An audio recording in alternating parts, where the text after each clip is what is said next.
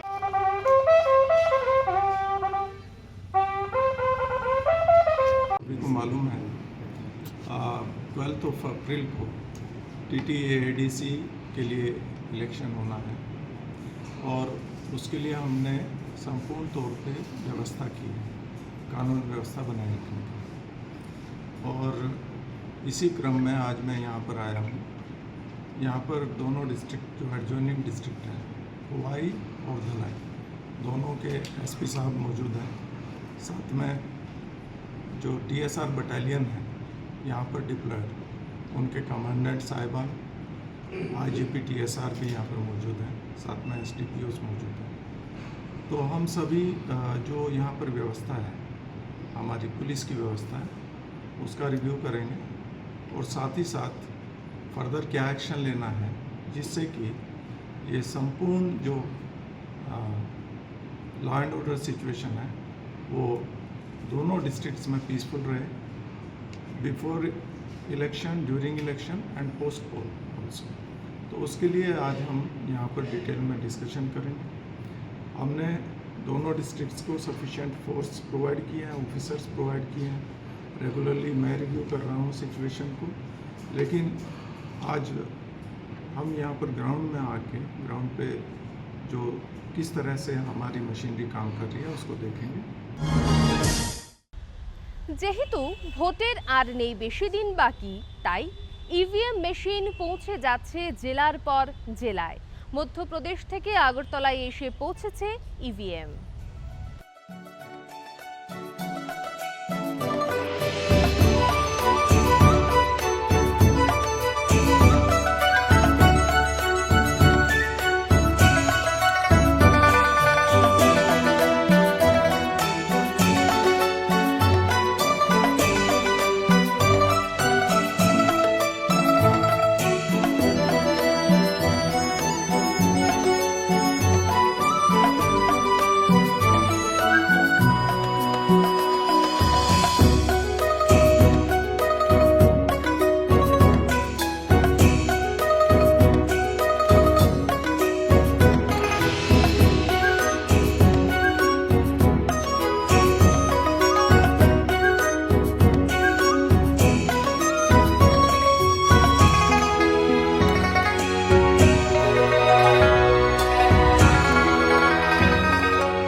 আমাদের যে আসন্ন নির্বাচনে TTADC সাধারণ নির্বাচনের জন্য ব্যবহৃত হবে যে ইভিএমগুলো আছে সেগুলো মধ্যপ্রদেশ থেকে এইমাত্র এসে পৌঁছেছে। আজকের মধ্যেই আমরা কনসার্ন ডিএম অফিসে এগুলা আমরা পাঠিয়ে দিচ্ছি। কনসার্ন ডিএম অফিস থেকে টিমস এসছে, অফিসার্স, পুলিশ এবং অন্যান্য যারা সহযোগিতা করবেন সবাই আছেন।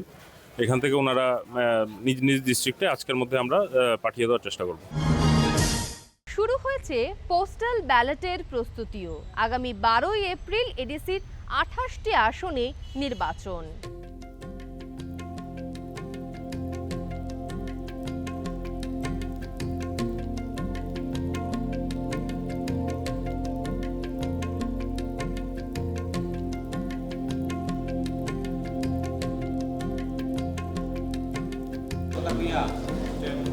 আপনি দেখেন না যে আমরা এডিসি ভোটার লিস্টের 5 নম্বরে ফোন করি, আমাকে হোয়াটসঅ্যাপে দিলে হইব। আমরা এডিসি ভোটার লিস্টের 5 নম্বর আছে আমরা।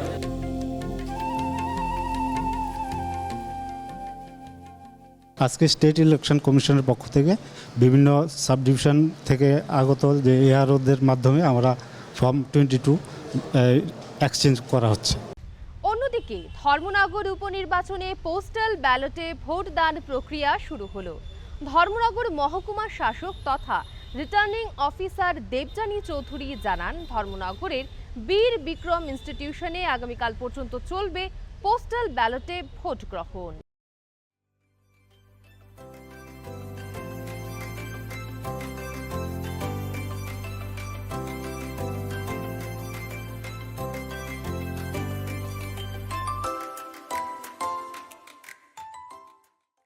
পোস্টাল ভোটের জন্য যে ফেসিলিটেশন খোলা হয়েছে, ফেসিলিটেশন সেন্টার যেটা খোলা হয়েছে, সেটা আজকে থেকে স্টার্ট হয়েছে, দ্যাট ইজ 3rd এপ্রিল থেকে চলবে আগামী দিন পর্যন্ত, দ্যাট ইজ 4th এপ্রিল পর্যন্ত চলবে। এখানে আমাদের টোটাল টার্গেটেড ভোটার আছেন 159।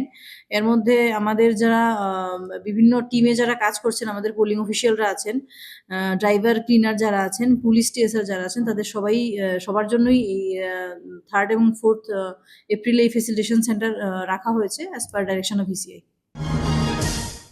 আর ঠিক এর মাঝেই দেশ এগোচ্ছে আরেকটি বৃহৎ প্রক্রিয়ার দিকে, জনগণনা।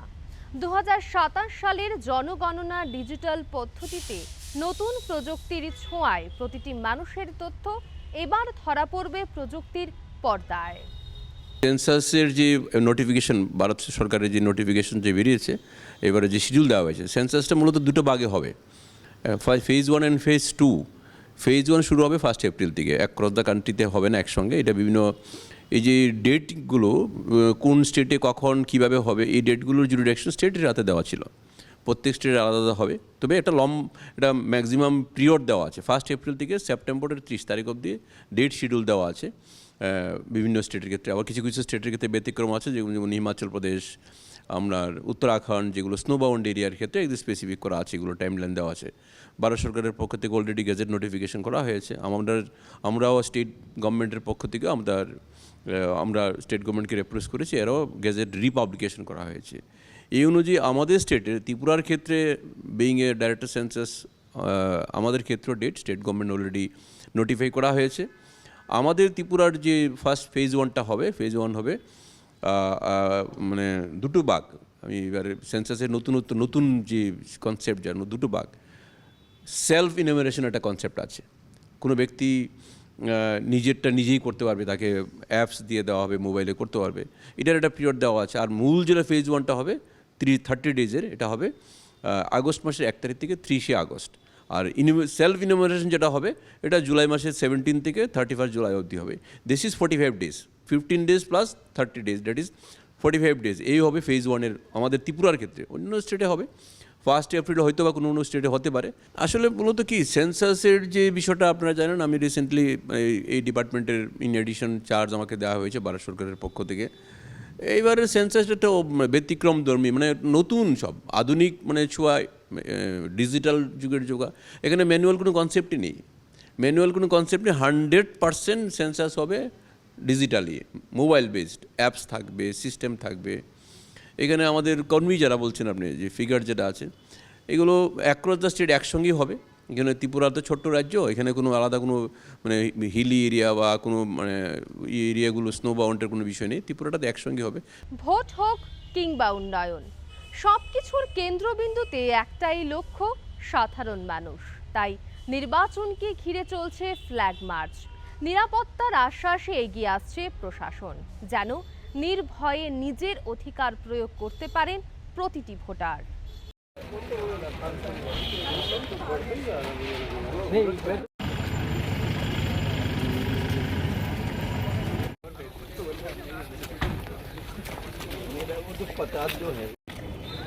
जो बाई इलेक्शन है, इसलिए हमारे पास CAPF भी है, तो जो कुछ भी सिचुएशंस में हम लोगों को यूज़ करना पड़ेगा, तो हमारे पास सेंट्रल फोर्स भी है।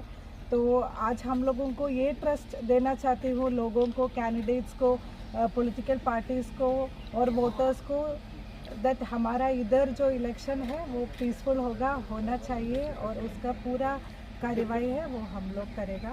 সব উৎসবের মাঝেও রয়েছে আরও এক উৎসব, গুড ফ্রাইডে। প্রভু যিশুর আত্মত্যাগ ও আত্মবলিদানের দিন গুড ফ্রাইডে রাজ্যেও গভীর শ্রদ্ধা ও ভক্তির সঙ্গে পালিত হয়েছে। এদিন বিভিন্ন চার্চে অনুষ্ঠিত হয় বিশেষ প্রার্থনা সভা। আগরতলার সুপারি বাগান স্থিত সিটি ব্যাপটিস্ট চার্চ মরিয়মনগর চার্চে হয় গুড ফ্রাইডের বিশেষ প্রার্থনা সভা। বহু খ্রিস্ট ধর্মাবলম্বীরা প্রার্থনায় অংশগ্রহণ নেন।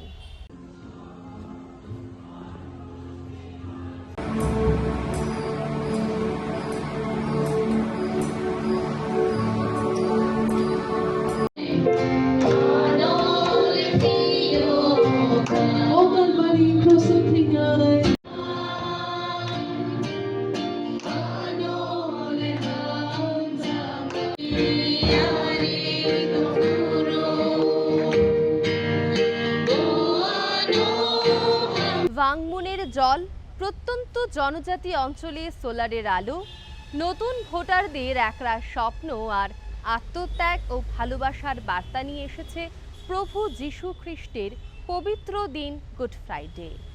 উন্নয়ন, বিশ্বাস আর আশার এই মিলনেই গড়ে উঠছে আগামীর গল্প। এই ছিল আজকের খবরের ডায়েরি। আবারও ফিরে আসব নতুন আরেকটি পর্ব নিয়ে। ততক্ষণ ভালো থাকুন, সুস্থ থাকুন। নমস্কার।